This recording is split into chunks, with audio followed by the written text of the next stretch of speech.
Louvado seja nosso Senhor Jesus Cristo, para sempre seja louvado, seja bem-vindo mais uma vez ao canal Denis o Católico. Meus queridos e amados irmãos, nós estamos hoje no quadro da liturgia dominical,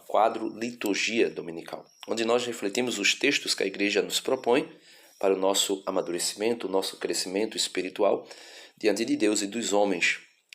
E hoje nós estamos aí no 7º domingo do tempo comum, no ano C. E os textos vêm nos propor nos afeiçoarmos a Cristo, ou seja, nos configurarmos a Cristo. A comunidade cristã é chamada a ser um Cristo na Terra.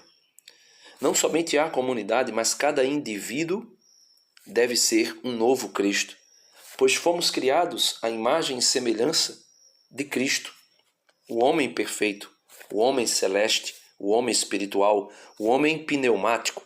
Assim também nós devemos buscarmos ser. Denis, e como é possível fazer isso? A primeira leitura de hoje, tirada do livro do profeta, o primeiro livro do profeta Samuel, no capítulo 26, e vai ter alguns versículos salteados para que seja resumida a história, não seja muito longa, vai mostrar para nós o rei Davi, podemos chamá-lo de o grande santo rei Davi, nos ensinando o que é ser um Cristo na Terra, o que é ser um verdadeiro cristão na Terra. Como assim, Denis? Davi nos ensinando a ser cristão? Sim, porque o que Davi viveu é o que Deus quer de cada um de nós. E o evangelho de hoje, tirado de São Lucas, capítulo 6, versos 27 ao 38, vai deixar isso muito mais evidenciado, bem mais claro. Nós devemos ser como Davi. Nós devemos ser como Cristo.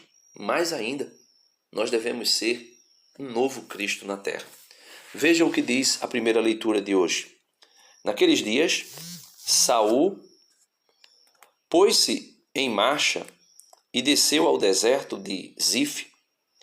Vinha acompanhado de 3.000 homens, escolhidos de Israel, para procurar Davi no deserto de Zif. Então o rei Saul, indignado com Davi, queria matar Davi. Resumindo um pouco a história. Davi e Abissai dirigiram-se de noite até o acampamento. Encontraram Saul deitado e dormindo no meio das barricadas, com a sua lança à cabeceira, fincada no chão. Abner e seus soldados dormiam, aqueles que guardavam Saul, ao redor dele. Abissai disse a Davi: Deus entregou hoje em tuas mãos o teu inimigo, o rei Saul. Vou cravá-lo em terra com uma lançada, e não será preciso repetir o golpe. Ou seja, Abissai estava dizendo: olha, agora temos o teu inimigo em tuas mãos. Vamos matá-lo. E eu farei isso com apenas um golpe de lança.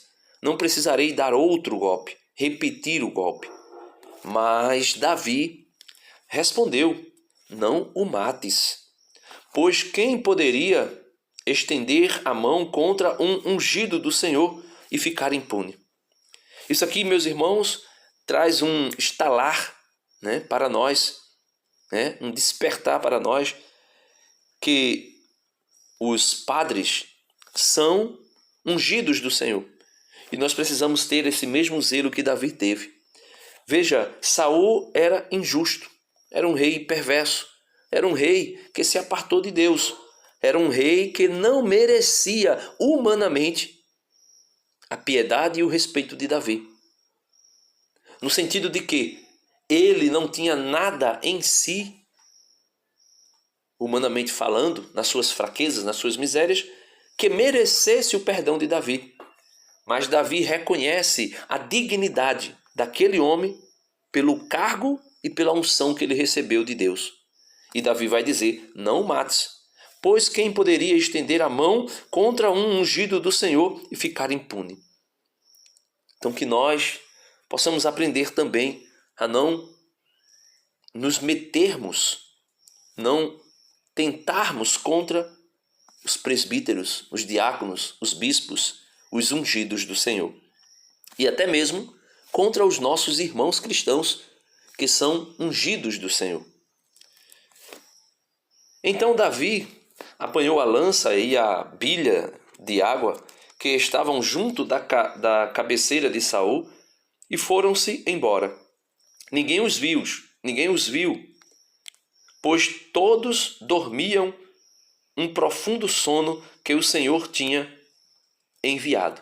Mais ou menos aquele sono que o Senhor colocou sobre Adão para dele tirar Eva, né? Aquela linguagem lá que apresenta para nós um grande torpor, um grande sono.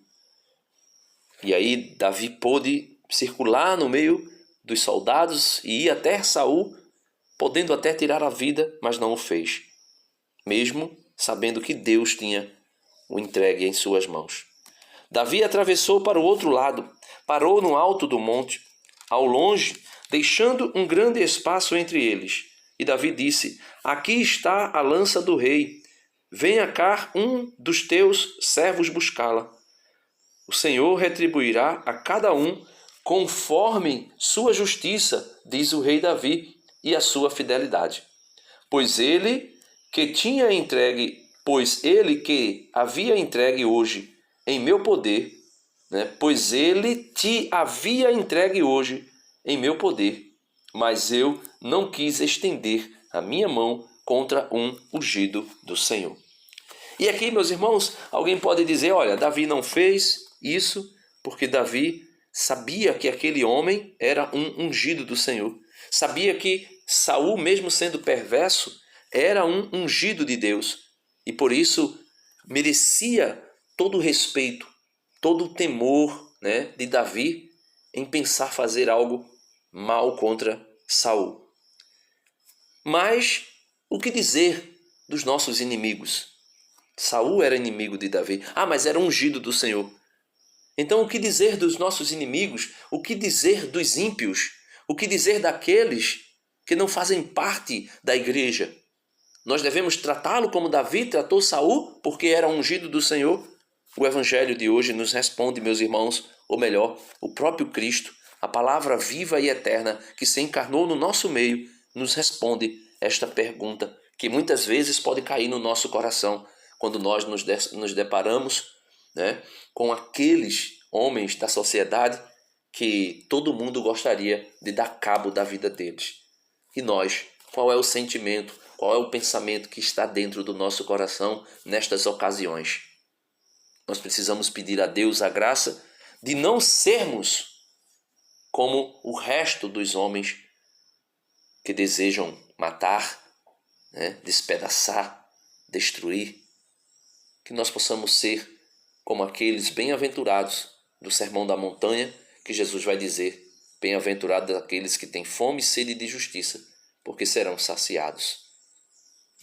Veja o que Jesus vai dizer no Evangelho de hoje, São Lucas 6, capítulo 27 ao 38. Naquele tempo disse Jesus aos seus discípulos: a vós que me escutais, eu digo, amai os vossos inimigos e fazei o bem aos que vos odeiam. Olha que palavra pesada Jesus nos orienta. Bendizei os que vos amaldiçoam e rezai por aqueles que vos caluniam. Se alguém te der uma bofetada numa face, oferece também a outra. Se alguém te tomar o manto, deixai-o levar também a túnica. Dá a quem te pedir, e se alguém tirar o que é teu, não peças que o devolva. O que vos desejais que os outros vos façam, fazei-o também vós a eles. Se amais somente aqueles que vos amam, que recompensa tereis? Até os pecadores amam aqueles que os amam. E se fazeis o bem somente aos que vos fazem o bem, que recompensa tereis? Até os pecadores fazem assim. E se emprestais somente àqueles de quem esperais receber de volta, que recompensa tereis? Até os pecadores emprestam aos pecadores para receber de volta a mesma quantia.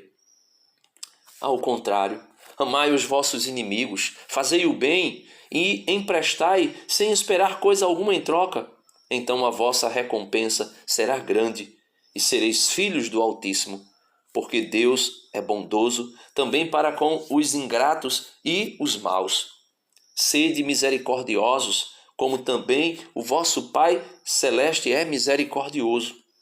Não julgueis, e não sereis julgados. Não condeneis, e não sereis condenados. Perdoai, e sereis perdoados. Dai, e vos será dado uma boa medida, calcada, sacudida, transbordante, será colocada no vosso colo. Porque, com a mesma medida com que medirdes os outros, vós também sereis medidos. Não tenho o que explicar aqui no Evangelho.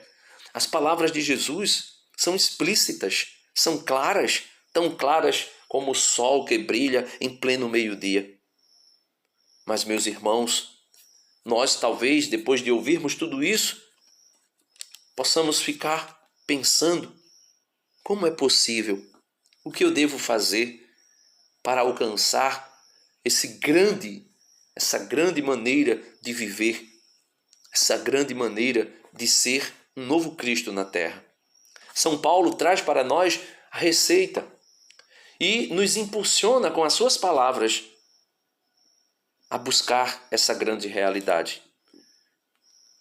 Na segunda leitura de hoje, da primeira carta de São Paulo aos Coríntios, capítulo 15, versos do 45 ao 49, São Paulo nos exorta como alcançarmos esse grande ensinamento de Jesus de maneira prática em nossa vida. Ele diz: irmãos, o primeiro homem, Adão, foi um ser vivo. O segundo homem, o segundo Adão, é um espírito vivificante.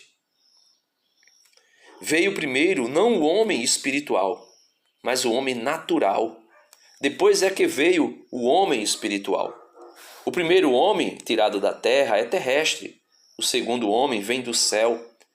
Como foi o homem terrestre, assim também são as pessoas terrestres. E como é o homem celeste, assim também vão ser as pessoas celestes. E como já refletimos a imagem do homem terrestre, assim também refletiremos a imagem do homem celeste. São Paulo está dizendo: olha, se nós ainda não alcançamos isso, é porque nós estamos apenas olhando para o homem terrestre, para o Adão, o homem fraco, o homem que pecou, o homem que se colocou à disposição da tentação e cedeu a ela. Talvez você diga: não, Denis, mas nós somos isso. Sim, somos. Somos tudo isso por causa do primeiro homem, que é terreno e caiu e nos arrastou junto com ele.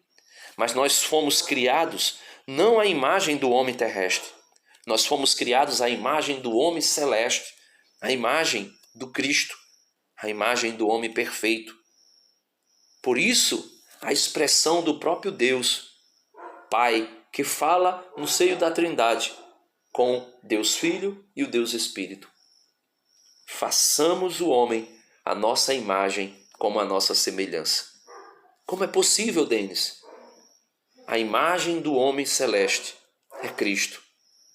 Que nós possamos, como diz São Paulo na carta aos Efésios, nos despirmos do homem velho e nos vestirmos do homem novo, criado na justiça, na verdade e na santidade. Cristo Jesus. Ele diz que nós precisamos caminharmos, buscarmos, vivermos de uma maneira tal que saiamos da estatura do homem terrestre e alcancemos a grande estatura do homem celeste. Por isso, meus amados irmãos, peçamos a Cristo a graça de colocarmos em prática esse santo evangelho. Aí está, vamos dizer que o itinerário, aí está o caminho para sermos configurados a Cristo e nos assemelharmos a Ele, para que um dia não mais vivermos apenas como semelhantes, mas como Ele de fato é no céu, alcançarmos a imagem perfeita do homem perfeito. Que Deus nos abençoe, que Deus nos ajude, que Deus nos conceda essa grande graça, que é a plenitude da glorificação em Cristo Jesus. Amém.